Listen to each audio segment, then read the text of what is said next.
निर्जला एकादशी। इस निर्जला एकादशी को भीमसेनी एकादशी भी कहते। क्या कहते? भगवान श्री कृष्ण ने युधिष्ठिर को एकादशियों का महात्म्य सुनाया।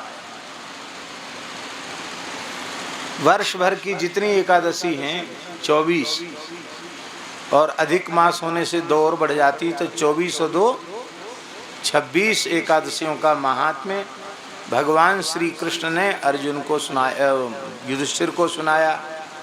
तो युधिष्ठिर भी सुन रहे हैं, भीमसेन भी, अर्जुन भी, नकुल सहदेव भी, द्रौपदी भी, सब लोग बैठ के श्रवण करते। भगवान वक्ता हैं, सब श्रोता हैं। एकादशी नहीं करता उसको नरक जाना पड़ता है। एकादशी को अन्न में पाप का निवास होता है। अन्न ने एक बार भगवान से जाकर कहा कि प्रभु, हमको सब दुनिया खाए चली जा रही है, सबको छुट्टी मिलती, हमको एक दिन की छुट्टी हमको भी मिलनी चाहिए, अवकाश हमको मिलना चाहिए। तो भगवान ने कहा ठीक है, हरिवासर को आपका अवकाश। हरिवासर माने एकादशी। एकादशी को अन्न खाता है वह पाप ही खाता है।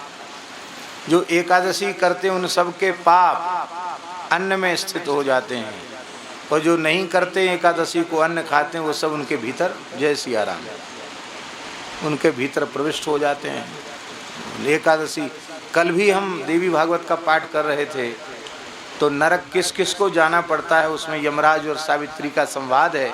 यमराज कहते एकादशी न करने वाले को भी नरक जाना पड़ता है।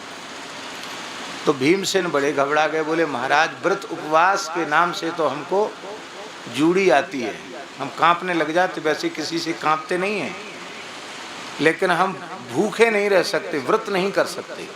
भीमसेन कोई व्रत नहीं करते। हमने ऐसा सुना है संतों से कि भगवान की दया से भीमसेन जी की खुराक इतनी अच्छी थी कि 70 मन तो को वो बाल भोग करते थे। 70 मन का करें कलेवा। कितना?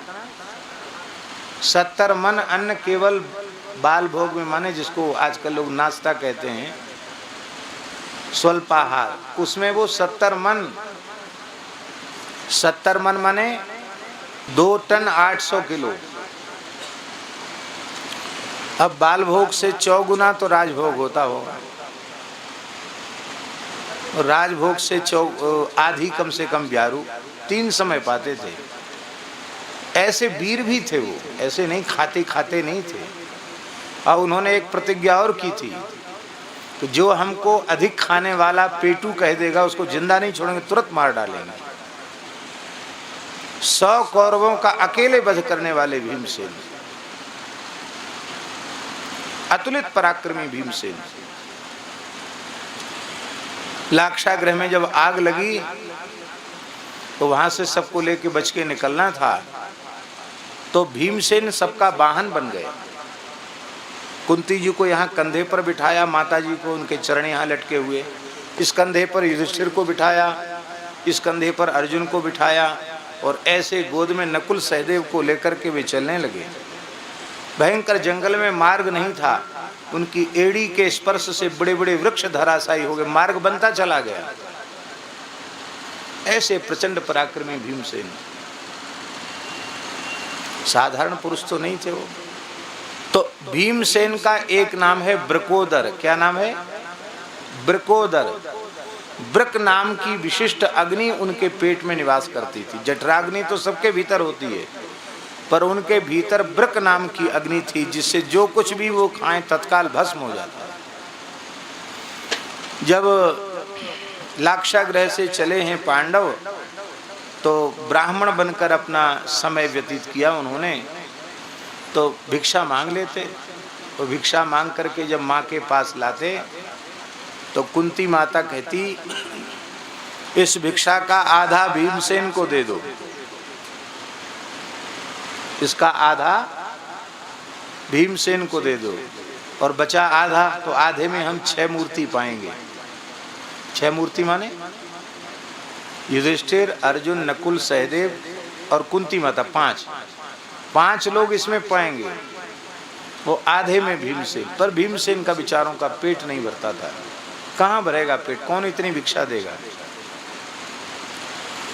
तो जल पी करके अपनी अग्नि को वो शांत करते थे। नदी में जाकर के, सरोवर में जाकर के 25-50 क्विंटल पानी पी जाते ये भीमसेन। उसी समय जब एक चक्रा नगरी में निवास कर रहे थे, वहाँ एक बक नाम का दैत्य निवास करता था, जो बड़ा भयंकर था। एक बैलगाड़ी छकड़ा, बड़ी बैलगाड़ी को छकड़ा कहते, उस भर अन्न बना हुआ, दाल भात फुल्का साग कुछ मिठाई, और एक व्यक्ति, जिस व्यक्ति की बारी है वो व्यक्ति हर घर से एक व्यक्ति का नंबर आता था। वो आता जीवन में एक ही बार था, लेकिन कब किसका नंबर सब राजा के यहाँ लिखा रहता था, इसी शर्त पर, नहीं तो वो कहता था मैं पूरी प्रजा को खा जाऊंगा। इतना भयंकर राक्षस था। जिस ब्राह्मण के यहाँ पांडवों को आश्रय मिला था, वो ब्राह्मण अभी नई अवस्था का था। उसका बालक केवल 4 साल का था और उसकी पुत्री मात्र 6 वर्ष की थी। अब घर में बड़ी समस्या कि अन्न तो बना लिया गया, जुटा लिया गया, लेकिन कौन जाए। ब्राह्मण देवता चले जाते हैं तो घर में पत्नी और छोटे बच्चे, घर का निर्वाह कैसे होगा। पत्नी ने कहा कि आप तो बच्चों को पाल लोगे, अग्निहोत्र की रक्षा के लिए दूसरा विवाह भी कर सकते हो, हमको भेज दो। तो ब्राह्मण रोने लग गया, बोला महाराज रक्षा करने वाले को पति कहते हैं। देवी से कहा पाती थी पति, रक्षा करे वो पति, और हम उस असुर के मुंह में तुमको भेज दें तो हम तो अपनी पति शब्द को कलंकित करेंगे, हम तुमको नहीं भेज सकते। तो कन्या बोली कि देखो हमारे लिए तो आप लोगों को चिंता करनी पड़ेगी, मैं सयानी हो जाऊंगी तो आप चिंता करेंगे, तो किसी न किसी को देना तो है ही है, राक्षस को दे दो। मेरा शरीर मेरे माँ बाप के और मेरे भाई के बचाने के काम में आ जाएगा तो मेरा जीवन सफल हो जाएगा। पुत्री की बात सुनकर सब रोने लगे। बेटी को हृदय से लगाया, कहा बेटी पुत्र से 10 गुना अधिक पुत्री का स्थान है। 10 पुत्र समा कन्या, क्या लिखा है? 10 बेटों के समान एक बेटी होती है। ये स्कंद पुराण में भगवान व्यास लिख रहे हैं। 10 पुत्र समा कन्या और 10 कन्या समो तरु, 10 कन्या के समान एक वृक्ष होता है। इसलिए वृक्ष को काटना अपराध है, वृक्ष लगाना पुण्य का काम है। तब सब लोगों ने निश्चय किया कि भाई जब कोई छोटा बच्चा बोला जो 4 साल का था, एक छोटा सा, उसने एक छोटी सी पेड़ की डाली इतनी सी हाथ में कहीं पड़ी होगी, उठाई उसने कहा मुझे भेज दो, मैं इसी से उस राक्षस को मार दूंगा। तो रोते रोते भी लोग हंसने लगे कि इतना छोटा बच्चा, इसको पता ही नहीं कि राक्षस होता क्या है। कुंती जी आई, सुन तो रही थी दूर से, सब आकर के उन्होंने ब्राह्मण को प्रणाम किया। और माता जी आप तो परम तपस्विनी हैं, आप क्या? तो उन्होंने कहा देखो पंडित जी, आश्रयदाता पिता होता है, आप हम सबके धर्म पिता हैं, क्योंकि आपने अपने घर में हम लोगों को आश्रय दिया है। आप पर संकट आया तो हमारे ऊपर संकट आया। तो आपके यहाँ तो समस्या है कि कोई भी एक चला जाएगा तो सब काम बिगड़ जाएगा गृहस्थी का, और मेरे 5 पुत्र हैं, जवान हैं, बलिष्ठ हैं, मैं उनमें से एक को भेज देती हूँ। इतना सुनकर ब्राह्मण हाहाकार करने लग गया कि आप कैसी माता हैं, अपने पुत्र को भेजना चाहती हैं दानव के मुख में। तो कुंती जी ने कहा कि हमें परिहास स्वप्न में भी नहीं करती और न कभी झूठ बोलती हूँ, मैं मनवाणी क्रिया से सत्य का भाषण करती हूँ। सत्य का, मैंने प्रमाद में या हंसी में नहीं कहा, मैं सत्य कह रही हूँ। अब वो ये बता देती कि मेरे पुत्र का नाम भीमसेन है और वो असुर को ही समाप्त कर देगा तो ठीक नहीं था। इसलिए उन्होंने कहा मेरे पुत्र के ऊपर ऋषियों की बड़ी कृपा है, वो बड़ी से बड़ी विपत्ति से बच के चला आता, उसमें एक चमत्कार है, पर इस चमत्कार को किसी से कहना नहीं। बहुत हट करके भीमसेन को भेज दिया। भीमसेन छकड़ा में दाल भात कढ़ी फुल्का साग सब भर के बड़े बैलगाड़ी में क्विंटलों अन्न, पका हुआ अन्न भर करके लेके गए। एक चबूतरा था एक चक्रा नगरी के पास, उस चबूतरे को धो दिया जाता था और उसी पर सारा अन्न रखा जाता था उस असुर को खाने के लिए। भीमसेन ने, और वो लाने वाला है वही रखता था, वही चबूतरा भी धोता था। भीमसेन ने धोया, धो करके सब चीज़ रखी और रखकर स्वयं बढ़िया प्रेम से आसन डाल के बैठ गए और बोले वाह, आज भगवान की बड़ी दया हुई है जो हमको कुछ तो कम से कम बाल भोग मिल जाएगा, खाने को मिल जाएगा।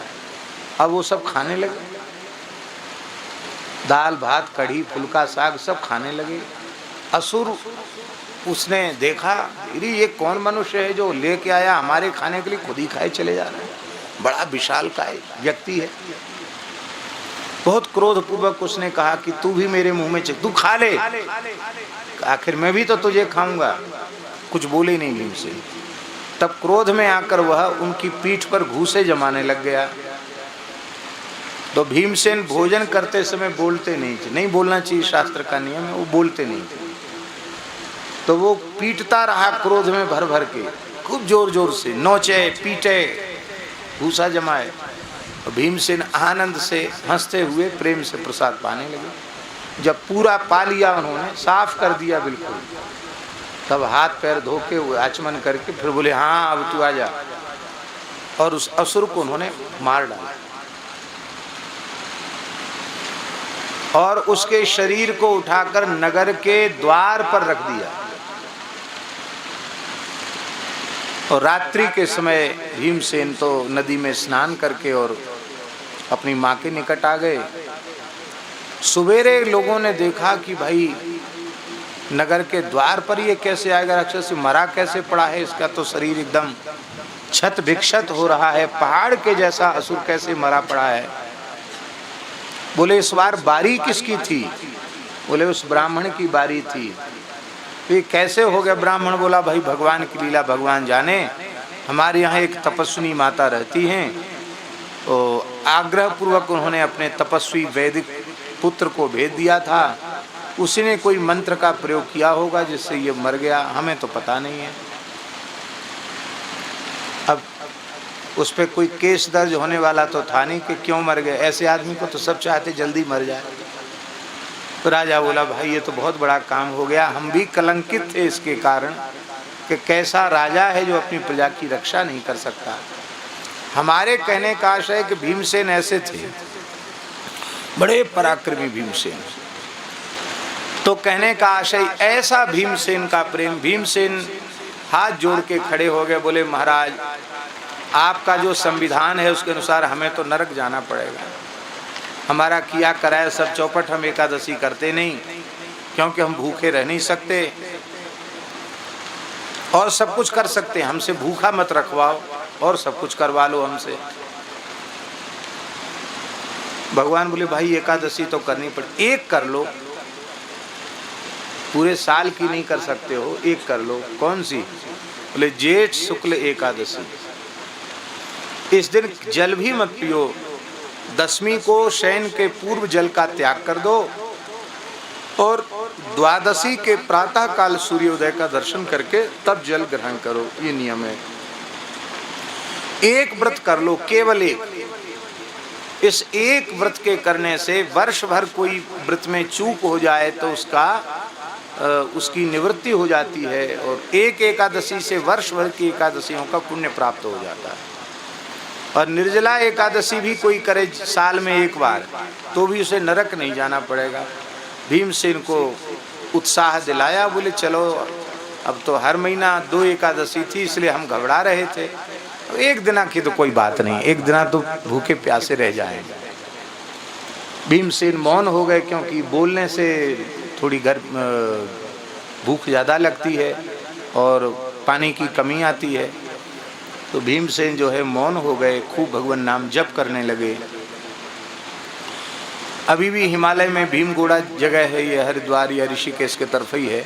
वो भीमसेन ने वहाँ अपने पैर का प्रहार करके और जल की धारा प्रकट की, क्योंकि बहुत जब असह्य हो गया रात्रि को उनको गर्मी के कारण, तो पैर से उन्होंने ठंडी जल की धारा प्रकट की, उसके नीचे बैठ गए। जल तो पी नहीं सकते, एकादशी व्रत किया, इसीलिए उसको भीमसेनी एकादशी कहते हैं।